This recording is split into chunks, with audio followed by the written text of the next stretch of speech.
ನಮಸ್ಕಾರ ಸ್ನೇಹಿತರೆ, ಭಕ್ತಿ ವೈಭವ ಯೂಟ್ಯೂಬ್ ಚಾನಲ್ಗೆ ತಮಗೆಲ್ಲರಿಗೂ ಸುಸ್ವಾಗತ. ಸ್ನೇಹಿತರೆ, ಮದುವೆ ಕಾಲ ಶುರುವಾಗಿದ್ದರೂ ಇನ್ನೂ ಯಾರಿಗೆಲ್ಲ ಮದುವೆ ವಿಳಂಬವಾಗುತ್ತಿದೆ ಅಥವಾ ಮದುವೆ ಯಾವುದೇ ಕಾರಣಕ್ಕೂ ಆಗುತ್ತಿಲ್ಲ ಎನ್ನುವವರಿಗೆ ಈ ಒಂದು ಮಾಹಿತಿ, ಅಂದರೆ ಈ ಮಾಹಿತಿಯಲ್ಲಿ ಯಾವ ಕಾರಣಕ್ಕೆ ಮದುವೆ ಆಗುತ್ತಿಲ್ಲ ಎನ್ನುವುದು ತಿಳ್ಕೊಳ್ಬೋದಾಗಿದೆ.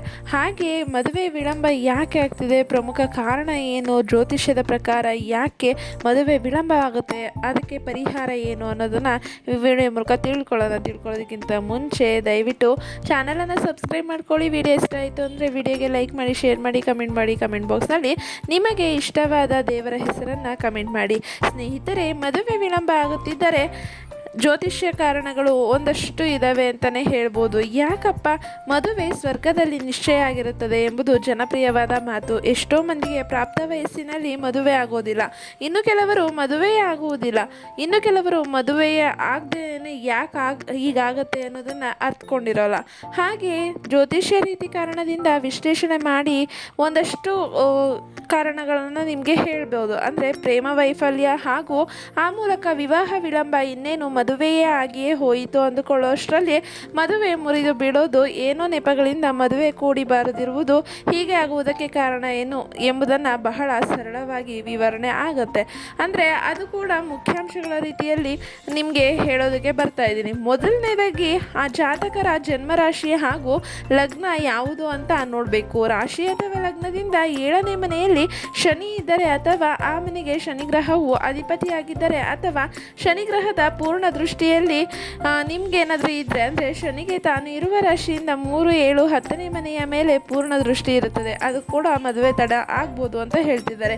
ಶನಿಯು ಯಾವ ಕಾರಕತ್ವದಲ್ಲಿ ಇರುತ್ತದೆಯೋ ಅದನ್ನು ನಿಧಾನ ಮಾಡುತ್ತೆ ಅಂತಲೇ ಹೇಳ್ಬೋದು. ಕರ್ಕಾಟಕ, ಸಿಂಹ ರಾಶಿ ಅಥವಾ ಲಗ್ನದವರಿಗೆ 7ನೇ ಮನೆಯ ಅಧಿಪತಿಯೇ ಶನಿಯಾಗಿರುತ್ತೆ. ಇನ್ನು ಯಾವುದೇ ಲಗ್ನ ಅಥವಾ ರಾಶಿ ಇರಲಿ, ಅದರ 7ನೇ ಮನೆಗೆ ಶನಿಗ್ರಹದ ದೃಷ್ಟಿ ಇದ್ದಲ್ಲಿ ಆಗಲೂ ಮದುವೆ ತಡವಾಗುತ್ತೆ. ಇದು ಮೊದಲನೇ ಕಾರಣ. ಆದರೆ ಇನ್ನೊಂದು ಕಾರಣ ನೋಡೋದಾದರೆ ಕಾರಕೋಭಾವ ನಾಶಾಯ ಎಂಬಂತೆ ಮಾತಿದೆ. 7ನೇ ಮನೆಯಲ್ಲಿ ಅಂದರೆ ಕಳತ್ರ ಸ್ಥಾನದಲ್ಲಿ ಶುಕ್ರ ಇದ್ದಲ್ಲಿ ಲಗ್ನದಿಂದಾಗಲಿ ಅಥವಾ ರಾಶಿಯಿಂದಾಗಲಿ 7ನೇ ಮನೆಯಲ್ಲಿ ಶುಕ್ರನಿದ್ದಾಗ ಆಗ ಕೂಡ ವಿವಾಹ ನಿಧಾನ ಆಗುತ್ತೆ ಅಂತಲೇ ಹೇಳ್ಬೋದು. ಪ್ರೇಮ ವೈಫಲ್ಯವೂ ಕೂಡ ಆಗಬಹುದು. ಒಂದು ವೇಳೆ ಮದುವೆ ಆದರೂ ವೈವಾಹಿಕ ಬದುಕು ನೆಮ್ಮದಿ ಇರೋದಿಲ್ಲ. ಅದೇ ರೀತಿ ಲಗ್ನವು ರಾಶಿಯದು ಸಪ್ತಮಾಧಿಪತಿ ನೀಚ ಸ್ಥಿತಿಯಲ್ಲಿ ಇದ್ದರೆ ಕೂಡ ವಿವಾಹ ವಿಳಂಬ ಆಗುತ್ತೆ ಅಂತಲೇ ಹೇಳ್ತಿದ್ದಾರೆ. ಮೇಷ, ವೃಶ್ಚಿಕಕ್ಕೆ ಕುಜ ಅಧಿಪತಿ, ಕರ್ಕಾಟಕ ರಾಶಿಯಲ್ಲಿ ಕುಜ ನೀಚ, ವೃಷಭ, ತುಲಾಗೆ ಶುಕ್ರ ಅಧಿಪತಿಯಾಗಿರ್ತಾನೆ, ಕನ್ಯಾದಲ್ಲಿ ಶುಕ್ರ ನೀಚನಾಗಿರ್ತಾನೆ, ಮಿಥುನ, ಕನ್ಯಾಗೆ ಬುಧ ಅಧಿಪತಿ, ಮೀನದಲ್ಲಿ ಬುಧ ನೀಚನಾಗಿರ್ತಾನೆ. ಹಾಗೆ ಕರ್ಕಾಟಕ ರಾಶಿ ಅಧಿಪತಿ ಚಂದ್ರ, ವೃಶ್ಚಿಕದಲ್ಲಿ ನೀಚ, ಸಿಂಹ ರಾಶಿ ಅಧಿಪತಿ ರವಿ, ತುಲಾದಲ್ಲಿ ನೀಚ, ಧನು ಮೀನ ರಾಶಿಗೆ ಗುರು ಅಧಿಪತಿಯಾಗಿದ್ದರೆ ಮಕರದಲ್ಲಿ ನೀಚನಾಗಿರ್ತಾರೆ, ಮಕರ ಕುಂಭಗಳಿಗೆ ಶನಿ ಅಧಿಪತಿಯಾಗಿದ್ದರೆ ಮೇಷದಲ್ಲಿ ನೀಚನಾಗಿರ್ತಾನೆ. ಉದಾಹರಣೆಗೆ ವೃಷಭ ರಾಶಿಯ ಲಗ್ನವು ಆಗಿದ್ದಲ್ಲಿ ಅಲ್ಲಿಂದ 7ನೇ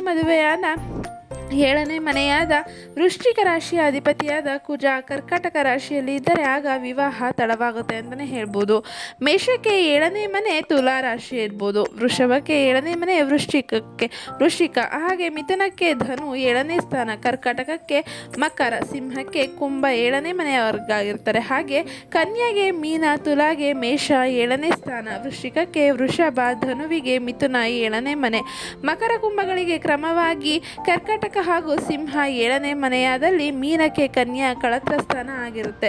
ಇನ್ನು ವಿವಾಹ ತಡವಾಗುವುದಕ್ಕೆ ಮತ್ತೊಂದು ಕಾರಣ ಅಂತ ನೋಡೋದಾದರೆ ಸಪ್ತಮ ಸ್ಥಾನದ ಅಧಿಪತಿ ಶುಕ್ರ ಗ್ರಹ ಆಗಿದ್ದು ಪಾಪಗ್ರಹ ಜೊತೆಯಾಗಿರುತ್ತೆ.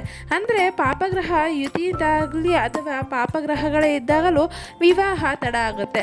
ರವಿ, ಕುಜ, ರಾಹು, ಕೇತು, ಶನಿ ಇವಿಷ್ಟನ್ನು ಪಾಪಗ್ರಹಗಳೆಂದು ಪರಿಗಣಿಸಲಾಗುತ್ತದೆ. ರಾಶಿ ಅಥವಾ ಲಗ್ನದಿಂದ 7ನೇ ಮನೆಯ ಅಧಿಪತಿ ಶುಭ ಗ್ರಹವಾಗಿ ಜೊತೆಗೆ ಪಾಪಗ್ರಹ ಒಟ್ಟಾದಾಗ ಅಥವಾ ಪಾಪಗ್ರಹವೇ ಇದ್ದಾಗಲೂ ಮದುವೆ ವಿಳಂಬ ಆಗುತ್ತೆ ಅಂತಲೇ ಹೇಳ್ಬೋದು.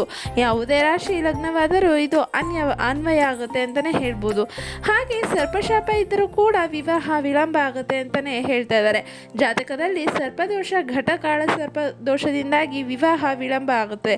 ಇನ್ನು ಪಿತೃದೋಷದಿಂದಲೂ ಮದುವೆ ತಡವಾಗುತ್ತದೆ. ಈ ದೋಷಗಳು ಇರುವುದು ಗೊತ್ತಾಗುವುದು ಹೇಗೆ ಅಂದರೆ ಜಾತಕದ ಪರಿಶೀಲನೆ ಮಾಡಿಸಿಕೊಂಡಾಗ ತಿಳಿದು ಬರುತ್ತದೆ. ಆದ್ದರಿಂದ ಜಾತಕ ಪರಿಶೀಲನೆಯನ್ನು ಮಾಡಿಸ್ಬೇಕಾಗತ್ತೆ.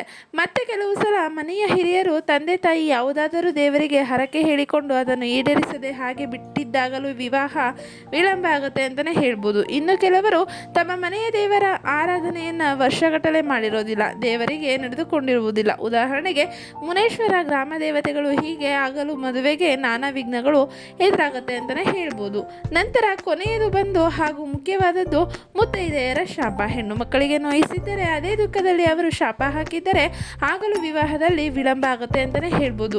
ಗೃಹ ವಾಸ್ತು ದೋಷ ಇದ್ದಲ್ಲಿ, ಉದಾಹರಣೆಗೆ ಮನೆಯ ಈಶಾನ್ಯ ಅಥವಾ ನೈಋತ್ಯ ದಿಕ್ಕಿನಲ್ಲಿ ಏನಾದರೂ ದೋಷ ಇದ್ದಲ್ಲಿ ಆಗಲೂ ಶುಭ ಕಾರ್ಯಗಳು ಮನೆಯಲ್ಲಿ ನಡೆಯೋದಿಲ್ಲ. ಆದ್ದರಿಂದ ತಜ್ಞ ಜ್ಯೋತಿಷಿಗಳಿಂದ ಜಾತಕ ಹಾಗೂ ಇರುವ ಸ್ಥಳದ ಪರಿಶೀಲನೆ ಮಾಡಿಸಿ ಆ ನಂತರದಲ್ಲಿ ಸೂಕ್ತ ಪರಿಹಾರ ಮಾಡಿಕೊಂಡಲ್ಲಿ ಸಮಸ್ಯೆ ಬಗೆಹರಿಯುತ್ತೆ ಅಂತಲೇ ಹೇಳ್ಬೋದು.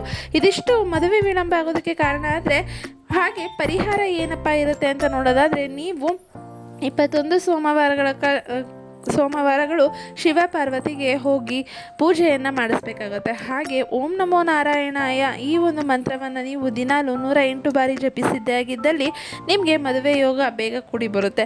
ಹಾಗೆ ಗುರುವಾರದ ದಿನದಂದು ಬಾಳೆಗಿಡಕ್ಕೆ ನೀರನ್ನು ಹಾಕಿ ಬಾಳೆಗಿಡವನ್ನು ಪೂಜಿಸಿದ್ದೇ ಆಗಿದ್ದಲ್ಲಿ ಮದುವೆ ವಿಳಂಬವಾಗುವುದು ತಡೆಯುತ್ತೆ ಅಂತಲೇ ಹೇಳ್ಬೋದು. ಈ ಪರಿಹಾರವನ್ನು ನೀವು ಮಾಡಿಕೊಂಡಿದ್ದೇ ಆಗಿದ್ದಲ್ಲಿ ನಿಮಗೂ ಕೂಡ ಮದುವೆ ಬೇಗನೆ ಆಗುತ್ತೆ ಅಂತಲೇ ಹೇಳ್ಬೋದು. ಸ್ನೇಹಿತರೆ, ಈ ಒಂದು ಮಾಹಿತಿ ನಿಮಗೆ ಇಷ್ಟ ಆಗಿದೆ ಅಂತ ಅನ್ಕೊತೀನಿ. ಮದುವೆ ಕಾಲ ಶುರುವಾಗಿದೆ, ನೀವು ಕೂಡ ಮದುವೆ ತಡ ಆಗ್ತಿದೆ ಅಂತ ಇದ್ದರೆ ಈ ಒಂದು ಪರಿಹಾರವನ್ನು ಮಾಡಿ ನೋಡಿ. ಹಾಗೆ ಜ್ಯೋತಿಷ್ಯ ಶಾಸ್ತ್ರದ ಪ್ರಕಾರ ನೀವು ಅವರ ಮಾತನ್ನು ಕೇಳಿ ಅಂತಲೂ ಹೇಳ್ಬೋದು. ನಿಮ್ಮ ಜಾತಕದ ಪ್ರಕಾರ ಯಾವ ಮನೆಯಲ್ಲಿ ಯಾವ ಇದಿದೆ ಅಂದರೆ ರಾಶಿಯಲ್ಲಿ ಯಾವ ನೀಚ ಸ್ಥಾನದಲ್ಲಿದೆ ಅಂತಲೇ ತಿಳ್ಕೊಂಡು ಆಮೇಲೆ ನೀವು ಈ ಒಂದು ಪರಿಹಾರವನ್ನು ಮಾಡ್ಕೋಬೇಕಾಗುತ್ತೆ. ಸ್ನೇಹಿತರೆ, ಈ ಒಂದು ಮಾಹಿತಿ ನಿಮಗೆ ಇಷ್ಟ ಆಗಿದೆ ಅಂತ ಅನ್ಕೊತೀನಿ. ಇಷ್ಟ ಆಗಿದ್ದರೆ ವಿಡಿಯೋಗೆ ಲೈಕ್ ಮಾಡಿ, ಶೇರ್ ಮಾಡಿ, ಕಮೆಂಟ್ ಮಾಡಿ. ಹಾಗೆ ಚಾನಲನ್ನು ಸಬ್ಸ್ಕ್ರೈಬ್ ಮಾಡ್ಕೊಳ್ಳಿ. ಅನೇಕ ವಿಡಿಯೋಗಳನ್ನು ನೀವು ವೀಕ್ಷಿಸ್ಬೋದು ಚಾನಲನ್ನು ಸಬ್ಸ್ಕ್ರೈಬ್ ಮಾಡಿಕೊಂಡ್ರೆ. ವಿಡಿಯೋ ವೀಕ್ಷಿಸಿದ್ದಕ್ಕಾಗಿ ಧನ್ಯವಾದಗಳು.